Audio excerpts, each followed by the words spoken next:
लगातार हम देख रहे हैं महाराष्ट्र में नगर निगम के चुनाव हुए हैं और बीएमसी चुनाव की जिस तरह पूरे हिंदुस्तान में चर्चा है, लेकिन एक ऐसी सीट जहां की चर्चा दोस्तों लगातार हो रही है और वो सीट है महाराष्ट्र में मुंब्रा की। मुंब्रा हमेशा से ही दोस्तों एनसीपी का गढ़ रहा है। वहां पर जितेंद्र आव्हाड जो एनसीपी के कद्दावर नेता हैं, वो लगातार वहां से 4-5 बार विधायक बन चुके हैं। लेकिन एमआईएम ने जिस तरीके से नगर निगम चुनाव में वहां पर पूरा कब्जा कर लिया है, पूरा पैनल 4 सीटों का जो पैनल था वो पूरा ही एमआईएम ने जीत लिया है। इससे चर्चा ये तेज हो गई है कि जितेंद्र आव्हाड की जो जमीन, राजनीतिक जमीन है, वो खिसकने लगी है, क्योंकि एमआईएम को वहां पर एक बहुत ही कद्दावर और मजबूत नेता मिला है जिसका नाम सैफ पठान है दोस्तों। वो सैफ पठान ही थे जिन्होंने के जब एनसीपी ने शहर यूनुस शेख का टिकट काट दिया तो एन मोमेंट पर जो है को पठान ने ही एमआईएम का टिकट दिलवाया और जिस तरीके से उनके साथ खड़े हुए उनका प्रचार किया, उसी की वजह है कि शहर यूनुस शेख जो है वो बहुत कम समय में दोस्तों चुनाव लड़ती हैं एमआईएम से और जीत जाती हैं।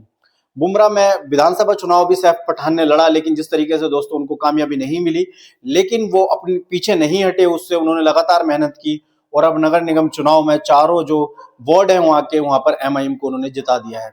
जितेंद्र आव्हाड दोस्तों लगातार सैफ पठान पर कई बार उन्होंने केस भी किया और एक बार जो है जिला बदर भी सैफ पठान को कर दिया गया था मुंब्रा से, लेकिन वो कभी पीछे नहीं हटे। उन्होंने लगातार संघर्ष किया है, मेहनत की है एमआईएम के लिए और अब लगता है कि वो जितेंद्र आव्हाड को आने वाले समय में दोस्तों राजनीतिक मात दे सकते हैं।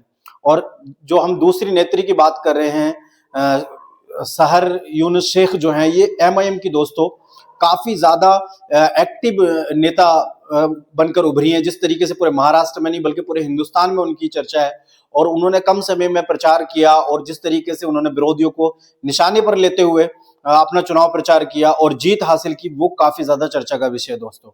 वैसे कहीं ना कहीं पूरे महाराष्ट्र में भी मजबूत हो रहे हैं, लेकिन जिस तरीके से हम देख रहे हैं बुमरा के आसपास के एरिया में सैफ पठान ने एमआईएम को जो ताकत दी है वो दोस्तों काफी ज्यादा काबिल तारीफ है। आप क्या सोचते हैं सैफ पठान और शहर यूनुस शेख के बारे में? कमेंट बॉक्स खुला है, अपनी राय दें। Thank you so much.